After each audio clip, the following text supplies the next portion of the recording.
কখনোই তাদেরকে আইন অনুযায়ী সম্বোধন করতে পারবো না। যেখানে আইনে বলা হচ্ছে তাদেরকে আমরা অবমাননাকর শব্দ দিয়ে ডাকতে পারবো না, সেখানে দেখেন স্থানীয় সরকার আইনগুলোতে কিন্তু তাদেরকে অপ্রকৃতিস্থ বলা হচ্ছে। তার মানে এটার সংস্কার এখন সময়ের ব্যাপার। শারীরিক ও মানসিক অক্ষমতার ভিত্তিতে তাদের অপসারণের বিধানটি পর্যন্ত রাখা হয়েছে। বলা হয়েছে যে যাদের শারীরিকভাবে অক্ষম থাকে, মানসিকভাবে অক্ষম থাকে, তারা ভোট প্রদান প্রক্রিয়ার মধ্যে আসবে। সরিয়ে দেওয়ার কথাটা কিন্তু বলে দেওয়া হচ্ছে, বিধান আকারে রাখা হচ্ছে। তো এটাও কিন্তু সংস্কারের দাবি রাখে।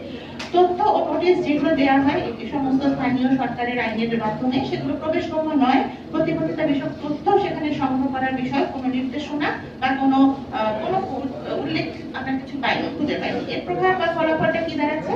তৃণমূল পর্যায়ে রাজনৈতিক অংশগ্রহণ থেকে প্রতিবন্ধী ব্যক্তিরা যেমন বাদ পড়ছেন, তেমনি তাদের অংশগ্রহণ ভোটদান প্রক্রিয়াতেও একেবারেই আমরা দেখি যে সীমিত। এটা হয়তো কিছু মানুষ, অল্প কিছু মানুষ হয়তো দিচ্ছে, বেশিরভাগ অধিকাংশ মেজর জনগোষ্ঠী কিন্তু লাভ করে যাচ্ছে। আরেকটি জিনিস আমরা দেখেছি যে রাজনৈতিক দলগুলোতে 33% শতকরা নারী প্রতিনিধিত্ব নিশ্চিত করার কথা বলা হয়েছে। এখানে প্রতিবন্ধী নারীদের অবস্থানটা কি? আমরা দেখছি যে এখানে নারীদের প্রতিনিধিত্ব নিশ্চিত করার কথা বলা হলেও রাজনৈতিক দলগুলোর ক্ষেত্রে প্রতিবন্ধী নারীদের কথা কিন্তু উল্লেখ করা হয়।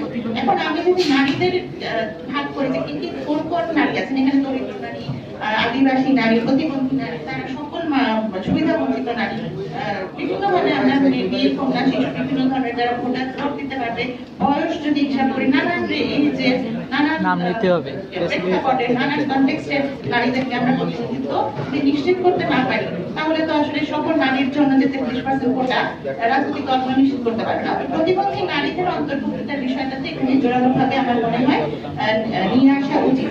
দলীয় মনোনয়ন প্রক্রিয়া ও নেতৃত্ব কাঠামোতে প্রতিবন্ধী নারীদের অংশগ্রহণ বিষয়টি একেবারেই বিবেচনায় আনা হয় না।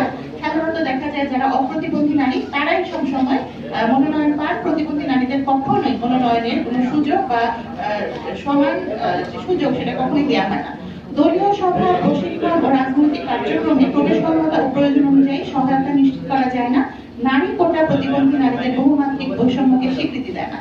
এখানে তাৎপর্যমূলক বিষয়টি হচ্ছে নির্বাচন পর্যবেক্ষক যারা আছেন তাদের অবশ্যই খতিয়ে দেখা উচিত যে 33% নারী কোটা বাস্তবে কি প্রতিবন্ধী নারীদের অর্থবহ অংশগ্রহণ নিশ্চিত করতে পারছে, নাকি দলীয় কাঠামোর ভেতরেই নতুন ভাবে কোনো বৈষম্যের সুযোগ তৈরি হচ্ছে। এটা সংস্কারের জন্য আসলে এটাও আমি বলবো সময়ের দাবি, একটু সংস্কার করা প্রয়োজন।